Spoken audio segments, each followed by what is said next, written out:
Now, if you're not aware of Lumina Intelligence, we're consumer insight specialists. We operate across food service, convenience retail, and wholesale. What I'd like to bring to today's session is a bit of consumer insight as to what's going on in the consumer mind. We're going to go back and look at what the changes came in from the single-use ban and how consumers reacted.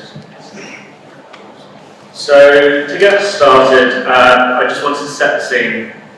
The UK is operating in a fairly tough economic environment, as I'm sure we can all appreciate.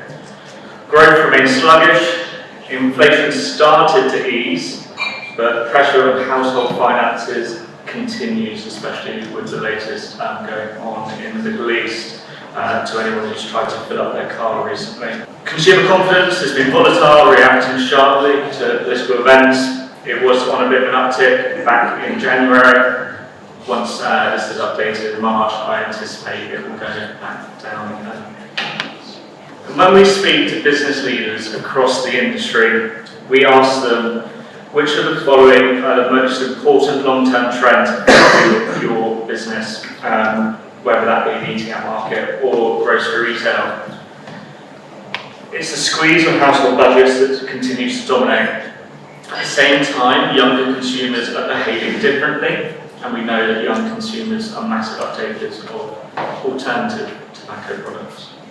When we look at what's on consumer minds and their psychographics, value is really, really important, but it's not all about being perhaps cheap, it's being that quality lens as well.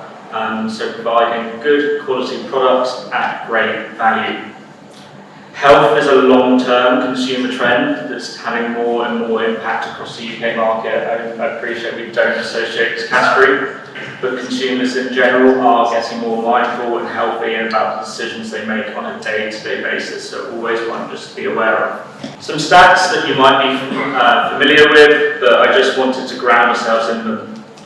So basket share, and this is looking at all nicotine products at the moment, we'll go into vape shortly.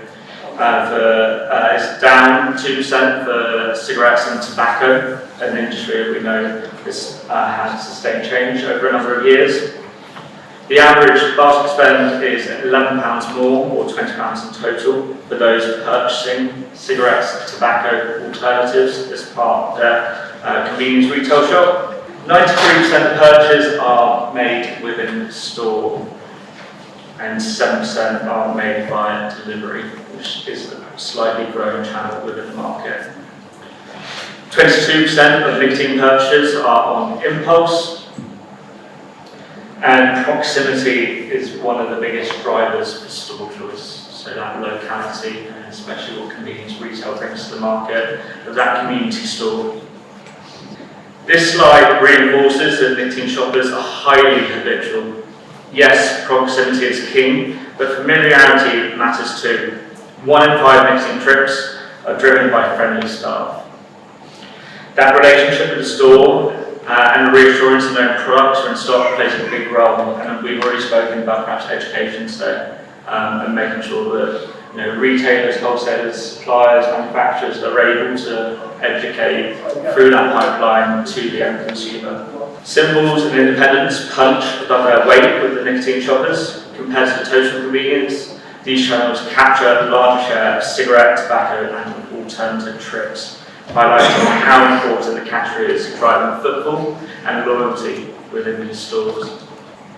When retailers are asked which category generates the most sales, cigarettes, tobacco, alternatives consistently sit near the top, particularly again for those symbol stores. It's a cornerstone category that supports the wider store economics, even as regulation tightens. This category is a massive footfall driver, not just for purchasing of vapes, nicotine pouches, but also categories alongside, so impulse, snacks, confectionery. It's really important for that driver and draw into store. Now, we've heard throughout the course of today that 2026 is a massive year for change within the industry. We've seen that tobacco and vape bill, which has been widely covered throughout the course of today, also duty. But I did also want to touch on challenges that perhaps retailers are facing that we can support them with. The Home Secretary mentioned yesterday a statement around shop theft and trying to mitigate this as much as possible, putting additional resource and also tightening prosecution for shop theft around the industry. We've also seen, sugar levies and whatnot. The vape category and alternatives is a massive opportunity. But one thing that I'd like to mention around all of this legislation that we've been talking about today is that consumers aren't as aware of it. So if we cast our minds back to May of last year, this was 1 month before the single-use vape ban was coming into play. As you can see from the pie chart, 50% of consumers almost were unaware of what the changes were. And when the 1st of June ultimately did roll around, anyone who saw the press over the few days that it happened, there was a lot of uproar. Consumers being confused, didn't know what to buy, started stockpiling, perhaps erratically, because we know that the devices that came in were actually more cost effective than the ones that were coming out. So how has the world changed without single vapes? For the past year, we've been working with Aquavape to speak to consumers to understand how they changed the consumer that previously used to be a user of a single-use vape and now has progressed. Before the ban, disposables were incredibly valuable. They accounted for 12% of category purchases overall, and up to a third among the 18 to 24-year-olds in the market. Disposable vape shoppers spent more per trip and visited stores more frequently. So the concern was never just about losing a product, it was about losing a shopper. What we're seeing now is fragmentation. Some consumers have switched to refillable and rechargeable pod kits, other to nicotine pouches or alternative nicotine products. A proportion are stockpiling or had stockpiled. Most of this had sort of wound off by late summer into September, but it was quite a significant number. The key takeaway is that switching behaviour dominates. Outright category exit is relatively limited. Age plays a big role. Younger consumers are more likely to switch products or seek alternatives, while older consumers are more likely to stockpile or stick to what they know. Familiarity is key. That means future category growth is shaped by younger switchers and how well the category supports them. Nearly half of those who dropped out of disposables entirely and didn't switch to any other products had only been using them for less than a year, so that's probably largely a positive. People that weren't habitual users for a long period of time actually coming off these products and remaining a sustainable way of cutting down traditional tobacco. These relatively new nicotine users, they didn't have a clear or easy replacement and they left the category, which then has longer term implications for recruitment.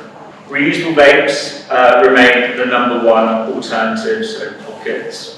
But nicotine pouches are growing very quickly, and we've just heard from the great guys at Vape. We can see the huge growth through Nielsen and the sales out data. We're also seeing experimentation across heated tobacco and a little bit with traditional products as well, with reusables, refillables, and rechargeable pockets dominating.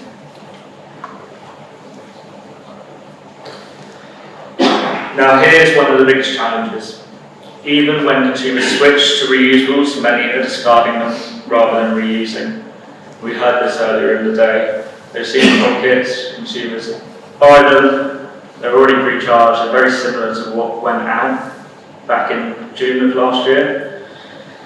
And despite them having cost concerns, the tendency to throw these devices away is increasing, and us as an industry, if we want to keep these devices on the market and give consumers an alternative, we need to be educating essentially.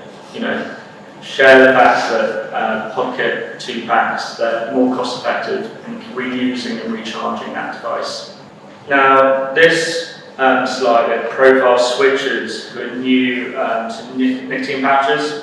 They tend to skew towards male, around 57%. But what really stands out is age, over 3/4 are 19 to 35, so predominantly a younger switching group. They're also much more likely to be slightly more affluent or have more discretionary spend. And London over-indexes strongly. There's great opportunity for growth around other regions in the UK. On nicotine pouches as well as heated tobacco, I just wanted to stress that they already have relatively high awareness compared to other alternatives, meaning consumers already know about them, but perhaps have a few barriers to entry. And there was quite an interesting discussion just kicking off about strengths. You know, how can we communicate that clearly? How can we make it a viable alternative for consumers to go to? How do we communicate that? Is the core message. So to wrap up, nearly a quarter of users still report being able to buy disposables, and something apologies I didn't touch on in full, which of course is a concern. The vape shops are now the most common channel where those purchases are happening. We also see switching, not quitting, as being dominant response. Reusables are popular, but they're not always being reused properly and being discarded. And nicotine pouches are gaining traction, particularly among newer users. Overall, the ban is becoming old news, but there's still work to do around education, especially those younger consumers. Thank you very much. I'm more than happy to take questions. The one thing that I would also like to say is be monitoring the market as time goes on, with new legislation changes coming into effect, to understand how consumers are receiving them, especially as what price sensitivity as we see duty increases come into play. Thank you very much.